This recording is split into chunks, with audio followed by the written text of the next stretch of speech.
लेकिन मेरा मतलब सुनो सीधा सा, कि जब तक हमारे पुण्य रहते हैं तब तक हमें सुख में रखा जाता है, जैसे पुण्य पूरे तो हमको विदा कर दिया जाता है। तो आखिरकार वहां से भी तो हमें पीछे आना पड़ेगा नीचे। चाहे सुख स्वर्ग का हो, चाहे सुख संसार का हो, सुख तो बस क्षणिक है, भोग तो क्षणिक है, और भोग भोगे नहीं जाते। इसलिए बात रखना ही कि हम भोग भोग रहे हैं, हम सुखी हैं, ये मूर्खता है, गलती है। लेकिन एक शब्द पर ध्यान देना, अति कृपा अति हरि कृपा जाय पर होई। जिस पर भगवान की अति कृपा होती है उसे मानव जीवन। क्यों? बोले मानव जीवन में हम ऐसा कर्म कर सकते हैं जहां स्वर्ग की प्राप्ति की इच्छा नहीं है, जहां सिर्फ गोविंद को ही प्राप्त करने की इच्छा हमारे घर कर जाती है, हमारे मन में हमेशा हमेशा के लिए।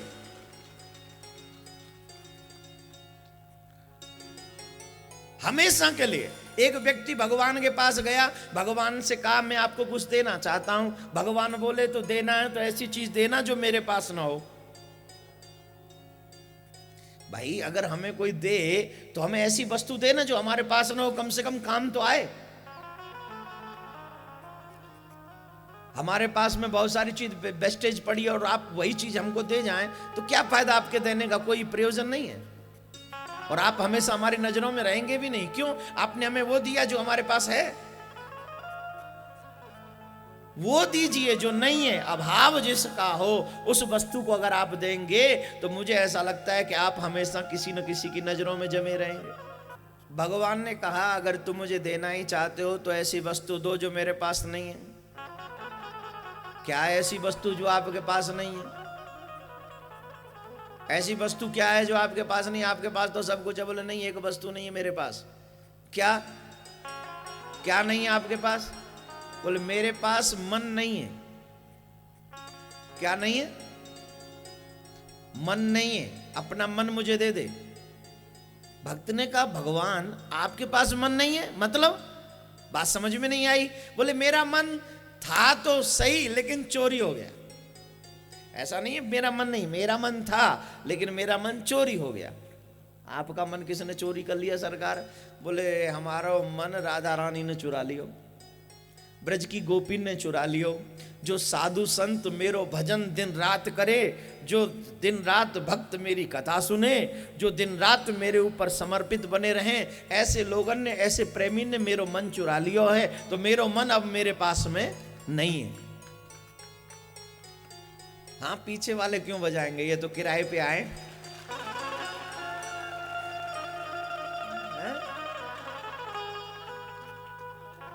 किराए पे आए हो?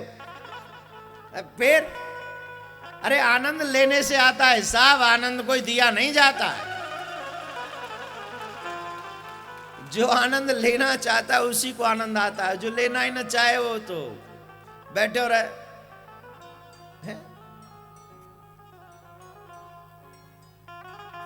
कई लोग तो ऐसा मुंह बना के बैठ जाते हैं जिन्हें डर लगता है कि बेचारे कितने परेशान हैं।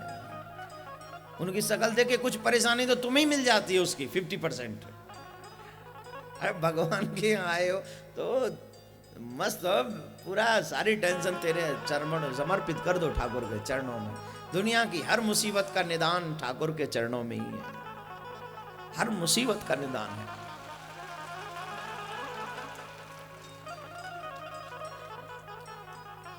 भगवान का मन किसने चुराया? भक्तों ने। भगवान का मन किसने चुराया? संतों ने। भक्तों का भगवान का मन किसने चुराया? राधा रानी ने, ब्रज की गोपियों ने। जो भगवान को समर्पित हो जाता है भगवान सबसे पहले अपना मन उसे देते हैं। और जो सिर्फ नमन नमन नमन नमन दो प्रकार से होता है, एक स्वार्थ के वशीभूत होता है नमन, और एक समर्पण है इसलिए होता है नमन। न मन न मन। जब हमारा नमन होता है तो हमारा मन हमारा नहीं रहता। समर्पित जब होते हैं तो हमारा मन हमारा नहीं होता। तो बोले जिसके चरणों में नमन किया है हमारा मन उसी का हो जाता। न न मन तुदीय वस्तु गोविंद। हे गोविंद, ये तेरा दिया हुआ मन तेरे चरणों में अर्पित है।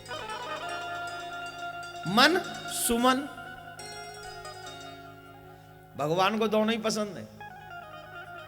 अरे सुनो तो, ध्यान लगाओ, तुम्हारे लिए पता नहीं कहां कहां से खोज के लाना पड़ता है। मन सुमन, भगवान को दोनों ही पसंद है। जब जीव अपना मन भगवान के चरणों में न्योछावर करता है तो भगवान पूर्णतः प्रसन्न हो जाते हैं। और जब जीव सुमन अर्थात पुष्प भगवान के चरणों में प्रेम से आदरपूर्ण समर्पित होकर जब पुष्प चढ़ाता है तो भी भगवान पूर्णतः प्रसन्न हो जाते हैं। ये दो चीजें भगवान को बहुत पसंद है। और मैं तो कहूंगा ये दो नहीं है, एक ही है। दो तो है ही नहीं। सो मन मतलब सुंदर मन, मन नमन न मन, नमन करने से मन उसका होता है। भगवान को क्या पसंद है? बोले सुमन पुष्प, दूसरी भाषा में सुंदर मन। मन मन ही तो है, मन के हारे हार है, मन के जीते जीत। ये मन ही तो है। ये मन नहीं होता तो आप यहां बैठे होते। आपका मन इस समय सही दिशा में जा रहा है और कईयों का मन यहां बैठे बैठे भी क्या कर रहा है? अरे यार कहां आके बैठ गए, कहीं थोड़ा सा घूमने सैर सपाटा करने चलते तो कुछ और देखने को मिलता। हमारे ये और आके बैठाल दिए, अब यहां से जाएंगे तो पाप लगेगा, बीच में छोड़ के जाएं तो। ऐसे भी एक दो लोग तो बैठे होंगे, पक्की बात कह रहा हूं। लेकिन ये मन ही तो है। श्री वल्लभाचार्य जी महाराज कहते हैं ये मन ही मुक्ति दिलाता है और मन ही बंधन दिलाता है। ये मन ही मुक्ति दिलाता है। जो मार्ग आपने अभी अभी चयन किया है, अभी अभी ज्वाइन किया, बैठे हो आप भागवत में, ये मन है जो आपको मुक्ति की तरफ लेके जाना चाहता है। और यही मन जब थिएटर में जाने को करे तो समझना यही मन नरक में ले जाने के लिए भी तैयार बैठा है। यही मन है, मन दो नहीं है, मन एक ही है। धन्य है मन का वो आचरण जो भगवान के कथा पंडाल में आने के लिए तरसता है। अधिकार है वो मन जो थिएटर में जाने के लिए तरसता है।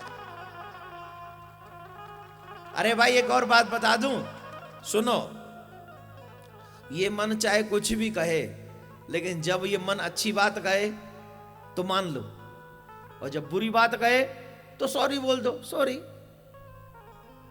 मैं नहीं जाऊंगा भाई, तेरा मन है तो तू जा, मैं तो नहीं जाऊंगा। और जब तक तुम नहीं जाओगे तो मन क्या वहां जाएगा, झांझ बजावेगा, क्या करेगा मन?